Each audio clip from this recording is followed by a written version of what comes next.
Noah played a major role in the Bible and God's relationship with his people, but we rarely think of the people around him. The account of him building the ark tells us that his wife, 3 sons, and 3 daughters-in-law were the ones to board the ark. But what about Noah's lineage, named in the genealogy in Genesis 5?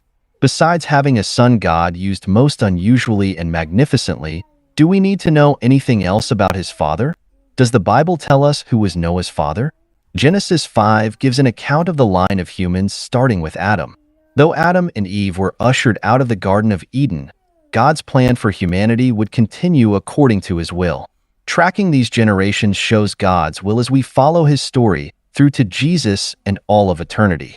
He continued to bless people by allowing them to marry, multiply, and live off the land God had given them. We learn in Genesis that there are 10 generations between Adam and Noah. His grandfather was Methuselah, and when Methuselah had lived 187 years, he became the father of Lamech. When Lamech had lived 182 years, he had a son. He named him Noah and said, "He will comfort us in the labor and painful toil of our hands, caused by the ground the Lord has cursed." This prophecy stands out in the genealogy because God doesn't waste a word. Lamech had other children, siblings of Noah, and lived a total of 777 years. Before Noah, back to just 6 generations after Adam, there was a Lamech in the line of Cain. He married 2 women and fathered 3 sons. Jabal, father of those who live in tents and raise livestock. Jubal, father of all who play the harp and flute. Tubal-Cain, who forged all kinds of bronze and iron tools. This Lamech stands out for his great violence and vengefulness. He tells his wives in Genesis 4 verses 23 to 24 that he killed a young man for wounding him. He then claims that if Cain is avenged 7 times, then Lamech 77 times. He is not satisfied with killing the young man. He believes he has the right to be avenged 10 times more than Cain. I've read the account of Noah so many times, seen it portrayed in movies, and taught it in Sunday school to little kids, but I never thought about the rest of Noah's family. Do we assume that they were not righteous because Genesis talks about Noah being righteous and God wanting to wipe out every other human being, besides Mrs. Noah, the 3 sons, and their wives? Genesis does say, "The Lord saw how great man's wickedness on the earth had become, and that every inclination of the thoughts of his heart was only evil all the time." Genesis 6 verse 5. But does this describe Lamech as well? There is no mention of Lamech being righteous like Noah. We can't be sure about Lamech's righteousness or sinfulness since Lamech died before the ark was finished. We do know that Noah's living family members had every chance to repent and join Noah on the ark, but they didn't. Was it because they didn't believe that God could do a miracle they had never before seen?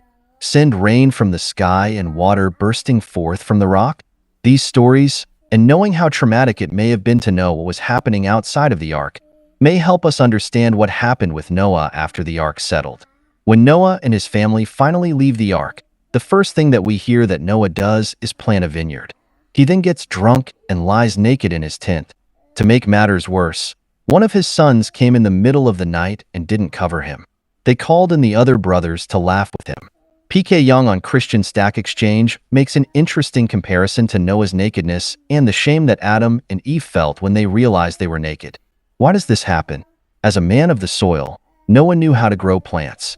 It seems unlikely that, in his 600-plus years, he had never learned to make wine or learned its potential effect on him. So why would Noah, who witnessed one of the greatest miracles of all time, get drunk and lie naked in his tent? Was he mourning that they were the only ones left? That his siblings never repented, along with all of the other inhabitants of the earth? Again, the Bible is silent on this point. Still, the final story about Noah makes us consider how complex Noah was. He was a man who pleased the Lord and also a man who made some unpleasant mistakes. He was a son and a father with a family line we often don't consider when we read about him in Sunday school. Not only that, but knowing what Lamech prophesied about his son, something not prophesied about anyone else, shows us that every single person written about in the Bible adds to God's story. As believers today, we too can be confident that we are part of what God is doing to advance His will until Jesus returns as King and Conqueror and restores perfection on earth.